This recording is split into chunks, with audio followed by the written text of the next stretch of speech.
udah mau 17 Agustus nih. Oh iya, ngomong kan.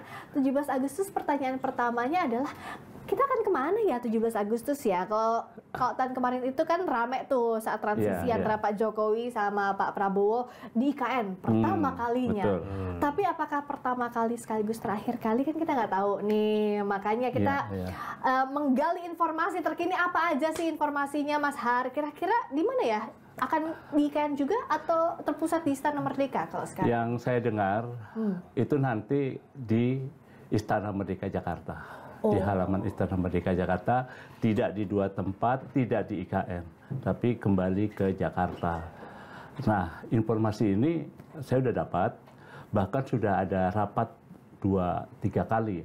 Rapat pertama dipimpin oleh Kaset Pres, Majen Aryo Windomoko. Jadi surat keputusan Presiden memang belum keluar untuk penetapan Istana Merdeka, tapi arahannya seperti itu. Maka rapat itu sudah membahas soal itu. Jadi begitu, Mbak. Menarik ini ya, tunggu saya sampai harus berpikir karena nih Mas Adi sama Mas Har, ingat banget nih saya waktu itu kan tahun kemarin aku sempat ke IKN. Terus Pak Prabowo itu bilang bahwa ia akan melanjutkan IKN gitu loh. Dengan tidak, kalau misalnya informasi terakhir yang tadi didapatkan nggak lanjut ke IKN, apa yang bisa kita baca Mas Adi? Ya, saya kira tidak ada urgensinya juga. Apakah upacara Agustus peringatan kemerdekaan yang 80 itu di IKN atau tidak? Apakah kalau upacaranya di IKN kemudian ekonomi kita berkembang? Enggak juga kan? Apakah kemiskinan dan kesejahteraan bisa dikurangi? Enggak juga. Jadi bagi saya nggak terlampau prinsipil ya, apakah upacara itu di IKN atau bukan. Tapi Mas Adi, kan simbol Pak Jokowi IKN itu kan, dengan keberlanjutan yang waktu itu Pak Prabowo. Kalau itu memang tidak bisa dibantah bahwa Prabowo Subianto dan Gibran ini adalah pelanjut dari Pak Jokowi. Tapi karena kita melihat bagaimana efisiensi yang dilakukan oleh pemerintah saat ini, pastinya ada penyesuaian.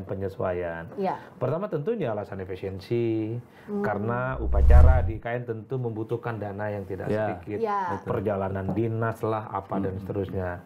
Yang kedua, saya melihat kesiapan infrastruktur yang menurut saya tidak terlampau siap 100% untuk diekspos sebagai tempat untuk melakukan upacara bendera. Ya kalau infrastrukturnya nggak oke, nanti nggak hikmat loh, nggak oke loh. Ini kan adalah dihadiri oleh istana, presiden, orang penting. Jadi kesiapan-kesiapan semacam ini menurut saya adalah sesuatu hal yang memang harus dipersiapkan secara matang.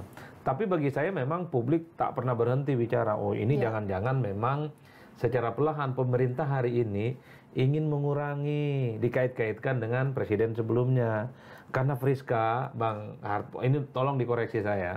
Kalau bicara IKN, memang wajah Jokowi itu terlampau kentara. Artinya kalau dilanjutkan, oh ini adalah success story dari Jokowi. Memang mantap ini barang. Tapi kalau tidak dilanjutkan, apalagi beberapa waktu yang lalu, kan agak di hold tuh anggaran soal IKN. Ini kalau proyek ugal-ugalan kan kayak gini nih, presiden sebelumnya. Itu yang sepertinya ingin dihindari. Artinya tidak akan ada klaim, tidak akan ada bully-bulian, pertentangan apakah ini Jokowi atau tidak soal IKN.